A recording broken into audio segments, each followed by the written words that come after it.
सीखने वाले हैं? आज हम एक कहानी सुनेंगे, है ना? तो तैयार हो आप लोग कहानी सुनने के लिए? एक बंदर था जो जंगल में रहता था। एक दिन बेर खाते हुए उसकी पूंछ में कांटा चुभ गया। जब वह कांटा निकालने के प्रयास में असफल हो गया, तब वह धीरे धीरे शहर की ओर बढ़ने लगा। उसने देखा कि एक नाई एक उस्तरा लिए हुए है। उसे लगा कि इस उस्तरा से मेरा कांटा निकाला जा सकता है। वह नाई के पास गया और नाई से बोला कि नाई भाई, तुम मेरी पूंछ में लगे कांटे को निकाल दो। नाई जब उस तरह से कांटा निकालने लगा तो बंदर का पूंछ कट गया। पूंछ के कटते ही बंदर चीखा, चिल्लाया, बोला या तो मेरी पूंछ वापस लगा दो या फिर मुझे उस्तरा दे दो। ठीक है, अब नाई जोड़ सकता था क्या पूंछ? नहीं जोड़ सकता था। उसने असहाय होकर वह उस्तरा उसे दे दिया। बंदर उस्तरा लेकर आगे बढ़ने लगा। उसने देखा कि एक बूढ़ी माई क्या कर रही थी? लकड़ियां बीन रही थी, और जबकि वो लकड़ियों को आसानी से तोड़ नहीं पा रही थी। उसने उससे कहा, नानी नानी, तुम मेरा उस्तरा ले लो और उस उस्तरे से तुम लकड़ियां काटो। जब नानी उस उस्तरे से लकड़ियां काटने लगी तो अचानक उस्तरा टूट गया। उस्तरा के टूटते ही बंदर बोला कि तुमने मेरा उस्तरा तोड़ दिया, अब मेरे उस्तरा के बदले तुम मुझे ये सारी लकड़ियां दो। बूढ़ी माता नाराजी से वो लकड़ियां उसको दे देती है। जब लकड़ियां लेकर बंदर आगे बढ़ने लगता है तो उसे एक कुटिया में एक महिला, एक औरत रोटी बनाते हुए दिखती है, जिसके पास रोटी बनाने के लिए लकड़ियां ही नहीं थी।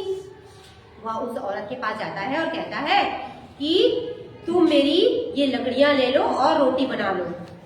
अब औरत रोटियां बनाने लगती है और रोटियां बनाते बनाते वो सारे लकड़ियों का प्रयोग कर लेती है। बंदर फिर चीखता है और कहता है, तुमने मेरी सारी लकड़ियां जला दी, अब मुझे या लकड़ी वापस करो या फिर मुझे ये रोटियां दे दो। अब जलाई हुई लकड़ियां वापस तो नहीं आ सकती, तो महिला ने खिसियाकर वह सारी रोटियां उसे दे दी लकड़ियों के बदले।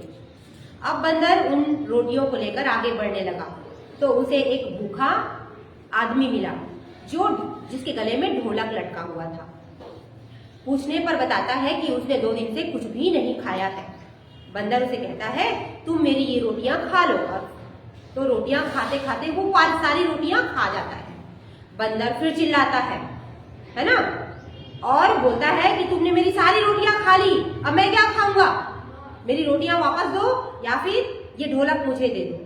अब खाई हुई रोटियों के ना दे पाने पर वह असमर्थ आदमी उदास होकर वो ढोलक उसे दे देता है। बंदर ढोलक को मजे से बजाते हुए जंगल की ओर जाने लगता है और गाता है, ढमक ढू ढमक ढू ढमक ढू ढमक ढू। क्या करवा तो पूछ कटी तो उस्तरा मिला, उस्तरा गया तो लकड़ियां मिली, लकड़ियां गई तो रोटियां मिली, रोटियां गई तो ढोलक मिला। देखो मैं बंदर बड़ा होशियार, देखो मैं बंदर बड़ा होशियार, ढुमक ढू ढुमक ढू। इस तरह से हंसते गाते वो जाता है। तो हमने बच्चों इस कहानी में देखा कुछ व्यक्तियों के नाम, कुछ वस्तुओं के नाम, कुछ स्थान, कुछ भाव और कुछ जानवर के नाम हमने इस कहानी में देखा। तो क्या आप उन्हें पहचान सकते हो? मैंने पेपर स्लीप पर उनके नाम लिखे हुए हैं उन शब्दों के। आपको उन्हें पहचान कर उनके लिए ही बने कप में उन्हें रखना है। व्यक्ति, वस्तु, स्थान, भाव और जानवर वाले कप। ठीक है बेटा? तो सबसे पहले व्यक्ति के लिए कौन आएगा? जल्दी से आ जाओ, जोर से बोलना है। हाँ, नाई, औरत, नानी। Very good. ये क्या थे? व्यक्ति। क्या थे ये? व्यक्ति। और वस्तुओं के नाम? लकड़ियां, उस्तरा, रोटी, ढोलक। Very good. अब स्थान यानी कि जगह के नाम? हाँ, कुल्हाड़ी। Very good. स्थान के लिए कौन आएगा? हाँ, गांव, कुटिया, जंगल। Very good. भाव के लिए कौन आएगा? भाव। जल्दी से रेहान आ रहे हो? जल्दी आओ।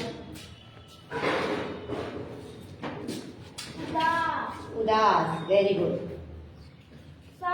सख्त, सख्त माने कठोर, भूखा, नाराजी, गुस्सा, वेरी गुड।